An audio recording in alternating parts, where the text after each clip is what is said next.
Hello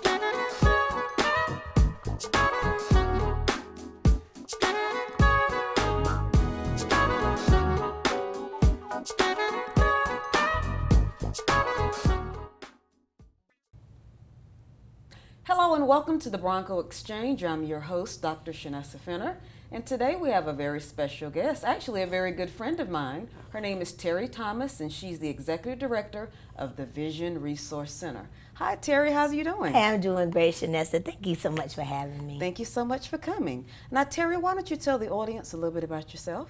A little bit about me.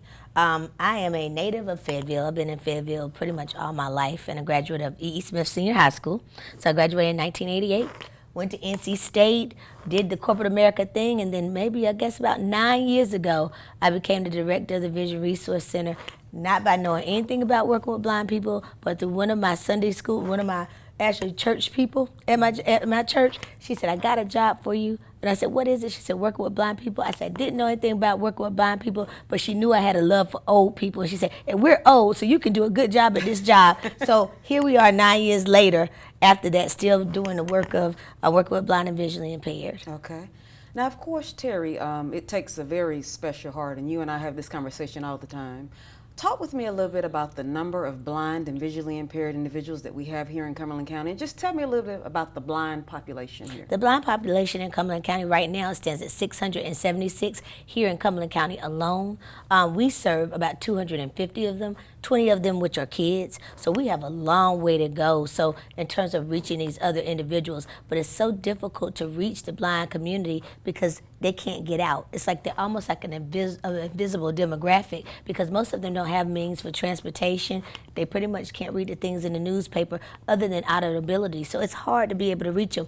But now we're really trying to get out more in the community with some help that I've gotten from a few grants to be able to get more out in the community to be able to reach them. Mm-hmm. But a lot of times they are a very, very isolated demographic. Mm-hmm.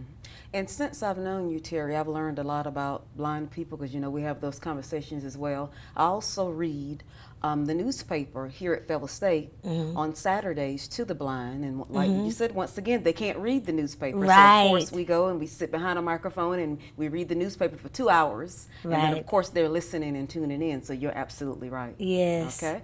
So, Terri, talk with me a little bit. Where's the Vision Resource Center located? That's the first question. Well, we just have a new location, so that's some major stuff going on. So we just moved. We're now at 2736 Cedar Creek Road. Oh, really? Here in Fayetteville. Mm-hmm. Okay, and that is near where? That is actually near the Doubletree Hotel. Okay. If you cross over 95, we're a mile down on the right. Okay, great. So we're excited. So we just had our official open house on Wednesday. So that was really awesome just to be to see the community come out. So tell me about the open house that took place. The open house was awesome. We had actually 2 of our visually impaired people, Miss Alvin Ricks and Charles Luther. They've been with the center longer than me, probably at least 10, 15 years. And they came and they spoke out on what that meant to them in terms of the open house and us getting our own place. And the one thing that I remember that stood out for Miss Alvin, she said, freedom. Being able to have the freedom to come and go somewhere where they don't have any other people in the place with them, but people that have visual impairment where they can kind of talk to each other, uplift each other, and enhance their lives. And for Charles Luther, his thing was, I actually get to go out and hear the birds because it's kind of in a nice therapeutic setting on 7 acres of land. So you're outside. We plan to get some picnic tables and stuff like that so they can just embrace all what God's nature is out there. So it makes us feel good. So all the county commissioners were there.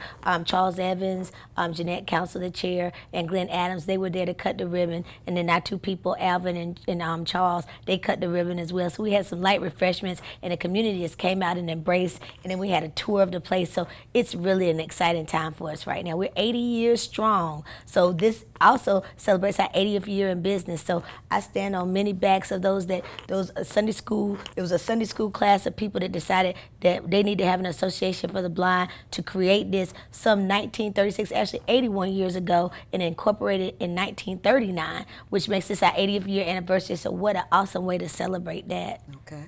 Now, Kat, how do blind and visually impaired people learn about you, learn about the Vision Resource Center? You know what? One of the biggest ways they learn is through the Department of Social Services and word of mouth.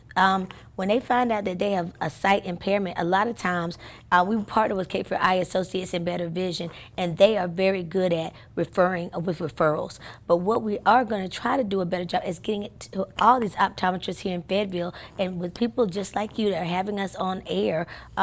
This helps us to get out in the community more, to let people know that we're out here. So many people do not know about the Vision Resource Center. So if it's not word of mouth, Division of Blind Services, or those two optometrists that I told you about, very few people know about the Vision Resource Center. So we're trying to change that dynamic in 80 years. Okay, so let's talk a little bit more about the Vision Resource Center. I know you all offer a lot of resources, a lot of programs. I know you all take them on field trips. I know you all have an annual fundraiser that I've gone to. It's wonderful. You eat blindfolded. We're going to talk more about that as well. So just tell us about all the resources. And what age do you have to be a part of it? Let's start with that. Well, right now, we start at 6 for our kids, and our eldest right now is 90 years of age. We were just awarded a grant from Common Community Foundation, where now we're going to be able to work with kids and their parents from ages 0 to 13.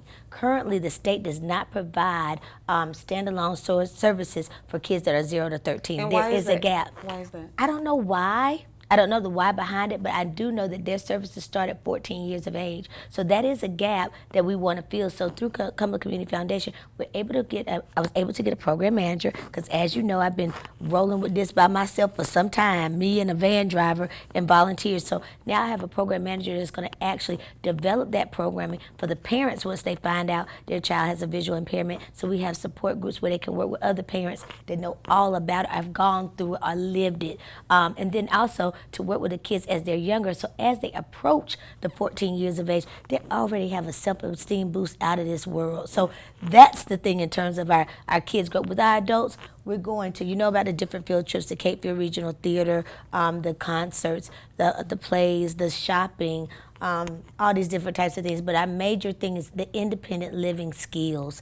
And that's helping people be able to know how to put their clothes on, how to get around safely from point A to point B, cooking classes that help them. Everything is geared around safety. So how you can do the things that you're used to doing when you had sight, but now that you don't have as much sight or don't have sight, how can you continue to do it and do it in a safe manner? So we try to do everything from making a bed.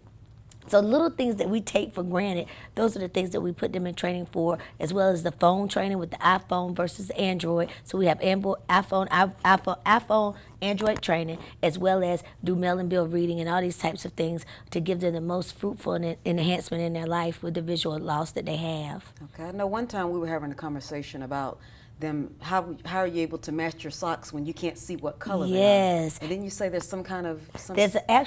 They have a color, it's called a Colormatic scanner, and what it does is you can tag your socks or tag your clothing, and you'll say this one is red or this sock is blue or whatever, and when you run that scanner over it, it'll tell you red sock or red whatever you put on the label, it'll tell you what it is. Because we have one gentleman that goes to FSU here now, and they say he's one of the best dressed students on campus because he's able to use that chromatic meter to tell them exactly what those clothes are, the colors and everything, and he tags them, so it actually reads it. It has little special sensors on it that help you read exactly what it is. So that helps out a whole lot. And they have different apps on the phone too, but that piece of equipment runs about $300-400. So blindness is not a very inexpensive disability to have.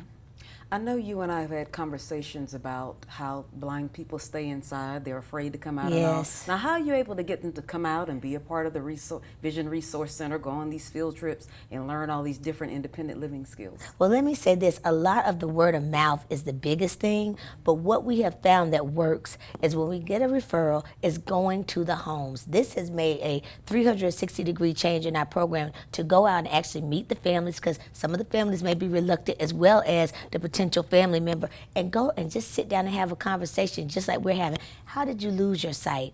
What are some things that you want to do or that you did do when you had your sight that you still want to be able to do? And then tell them about what all we are doing and say, hey, why don't you come to our family meeting, which we have once a month? That's where they tell me what I'm doing right, what I'm doing wrong, what are we doing, calendar events, uplifting each other.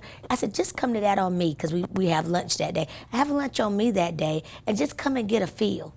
So by giving that with no pressure, that gives people a warm and fuzzy feeling like they're not trying to pull me in or they're going to make me do something. They then have the choice if they want to come and be a part.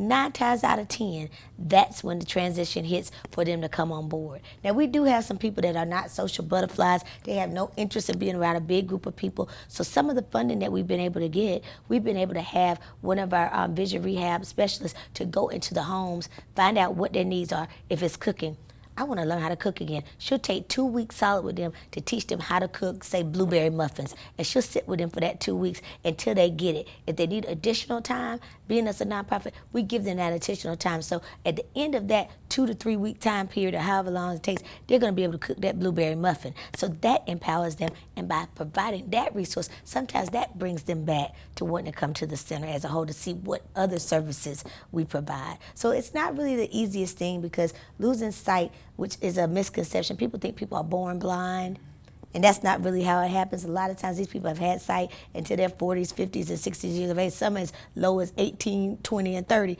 But they're not always born with it. You can have a heart attack and lose your sight. You can have a genetic thing that's going on in your family that you can lose your sight. Diabetes, you could be brain trauma to the head from a car accident. All these things can happen. So when you lose your sight, it's almost like death. And you go through the 7 processes of grieving, of losing your sight. And every time they lose a little bit more sight, they grieve again. So they may start with the center, go away for a few months. 9 times out of 10, they've lost more of their sight, and they're grieving that. Because whether they say it or not, most of them hope that they'll be able to get their sight back again. Something is going to come along that's going to be able to help them to be able to see. And a lot of times that doesn't happen. So we have to yield to that and make sure we love on them a little bit. We call and reach out to them and say, what's going on? Why haven't you been here? And that's appreciated too, to let them know whether they're there or not, they matter. And that helps to bring them back in, you know? Now, Kat, when we talk about, and of course your nickname is Kat, so I'll probably say Kat throughout the whole Yes, thing. that's okay. When we talk about the babies, the kids, Yes. okay? Now, of course, they want to be around their friends, they want to play and do video games. And what kinds of skills do you teach the blind students? Oh, one of the biggest things, and what the parents say all the time, is that socialization piece. Because when you have a limited sight at all, you tend to sometimes I can be talking to you and they'll jump right in because they can't see that you're talking in terms of these socialization skills of when to butt in or when not. So we work on those types of things in terms of going out to dinner, not just diving in. So we teach etiquette when going out to eat. Just because you can't see doesn't mean it doesn't need to be etiquette driven in that case, as well as working with each other in terms of having boundaries. Because sometimes when you have a sight impaired too, you don't realize that everybody's talking to different people, and you're encroaching upon people's personal space. Sometimes like they'll get right up in your face because they can't see you very well. So instead of saying, I have an impairment, because a lot of times they don't want to admit that, we have to tell them to say, excuse me, or to be able to feel a person or say, hey, may I touch your arm, to figure out where those boundaries are. So we teach that as well as trying things, and you are not your blindness, that your personality excludes something beyond your visual impairment. So we do all types of self-esteem classes. We had a boys to men class where we taught the young men how to tie their ties and to get them suits and shirts. We had a funder to be able to provide us with funding to get them one nice outfit, and they wore that when we went out to dinner, and how to communicate with each other. So we do all kinds of skills to help them to look people in the eye and to shake hands and to not elude a sense of inadequacy. So many, if they have to wear the glasses or take the cane, they don't want to do it because they feel like, I'm different. And what we try to do is uplift the fact that cane is near your eyes, or you need those glasses because the sun is so bright in your eyes that it causes an issue. And it's okay. We have to learn how to educate our community on what that means. So we teach them how to educate people about their blindness and not kind of run away from it as if it's a bad thing. That you could turn it around and say, let's educate you. Well, I take this cane, it's not called a stick, it's a cane, and it has this tip on the bottom because when I roll it around, that tells me what's in my way so I can get around safely. Or I wear these dark glasses because when the sun hits my eyes, it's like magnified for me. Like I can't see, like being in a room, like these lights are magnified 500 times more than what they are, and my eyes are very sensitive. So we have to educate as a community. So to teach them young, that will help the community as a whole and them. Okay, all right. Yeah. Well, Terri, I thank you so much for part 1 of the Bronco Exchange. Oh, yes.